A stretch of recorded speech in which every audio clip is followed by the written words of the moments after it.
ఏం పేరు నీ పేరు? ఆర్య అశోక్. అశోక్. ఏ ఊరు అది? రాఘవాపురం. రాఘవాపురం.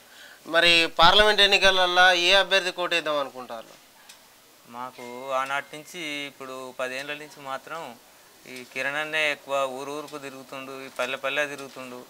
ఏదైనా అప్పుడు నీళ్ళు గోదావరి నీళ్ళు రానప్పుడు కూడా రావాలని కొట్లాడితే కొంత డబ్బులు కాలువలు తీయడానికి ఇట్లా ఖర్చు కావాలంటే కూడా కొంత సాయం చేసిండు ఆయన.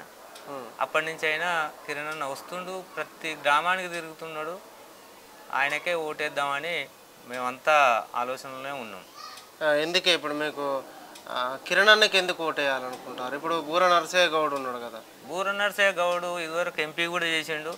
ఎంపీ చేసింది కూడా ఆయన ఏమున్నా గౌడ వాళ్ళని పోతే కూడా ఎవరిని ఏ గౌడ సంఘ పోలను చూడలేదు.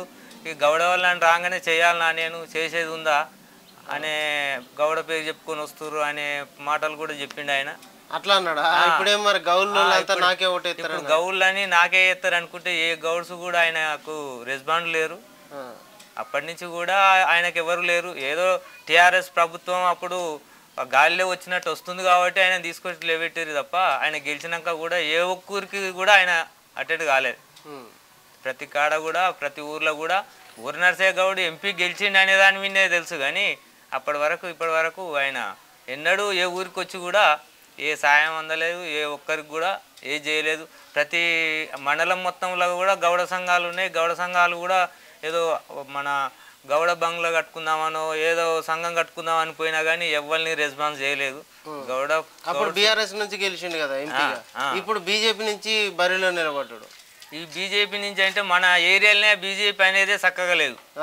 మా ఆలేరు మండలంలో బీజేపీ అనేది ఎప్పుడు క్యాండిడేట్ లవాడాలంటేనే లవాడకపోయేది ఎప్పుడు.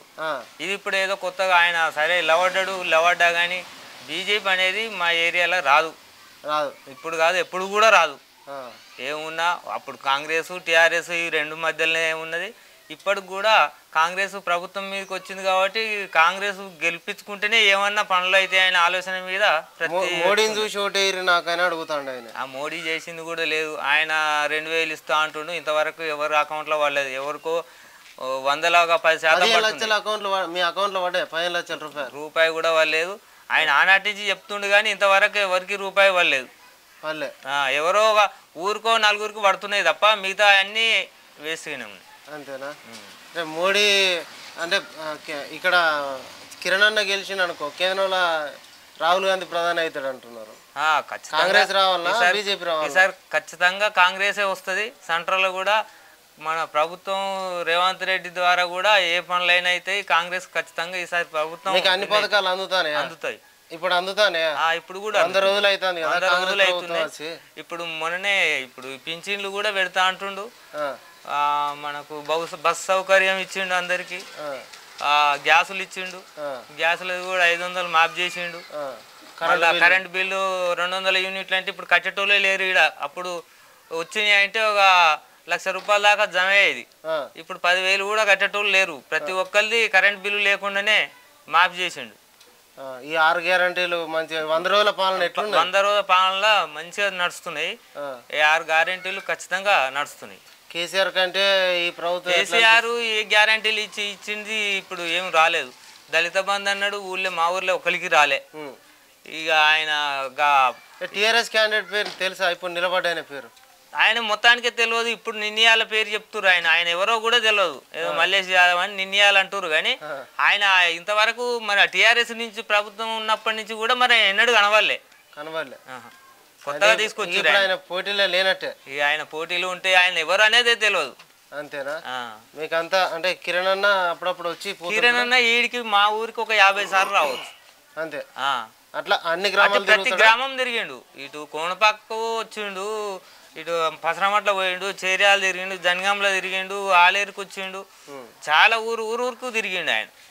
ఈ కాన్స్టేట్లలో మొత్తానికి ఊరుకు తిరుగుతుండు. ఎప్పటికీ 10 ఏళ్ళ నుంచి కంపల్సరీ మా వాడిని కూడా ఆయన ఎంబడే తీసుకుపోయిండు. మా వాడు అప్పుడు ఆవులు పెట్టుకుని ఏదో పని చేసుకుంటా ఉండరా అంటే కూడా ఇక ఆయన వచ్చి నుంచి ఆయన ఎంబడే తిరుగుతుండు. సరే ఇక ఆవుల పని కంటే కూడా ఆయన ఇప్పటి వరకు ఆయన స్థాయికి ఆయన ఏదో ఎంపీటీసీ వెళ్ళవాడి చేసిండు.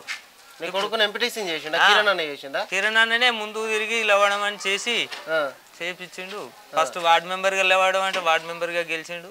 అటెన్క ఎంపీటీసీ లేవెట్టిండు. వార్డ్ మెంబర్ రాజీనామా చేసి కూడా ఎంపీటీసీని మళ్ళీ ఆయనే లేవెట్టిండు. ఆయన ముందు తిరిగి చేస్తేనే గెలిచిండు. ఓకే ఓకే, మొత్తానికైతే కిరణ్ అన్న ఓటేస్తామంటారు. మేము ఖచ్చితంగా కిరణ్ అన్నకే ఓటేస్తాం. మేము ఎంతో అంతో మా ఊర్లో కొందరు పక్క ఊర్లకు కూడా ఎంతో అంతో సాయం చేసిండు. అంతగానం తిరిగిన వాళ్ళు అయితే ఎవరు లేరు. ఎంపీగా లవాడోళ్ళు ఏ వ్యక్తి కూడా అంతగానం తిరిగిన వాళ్ళు లేరు ఊరుకు.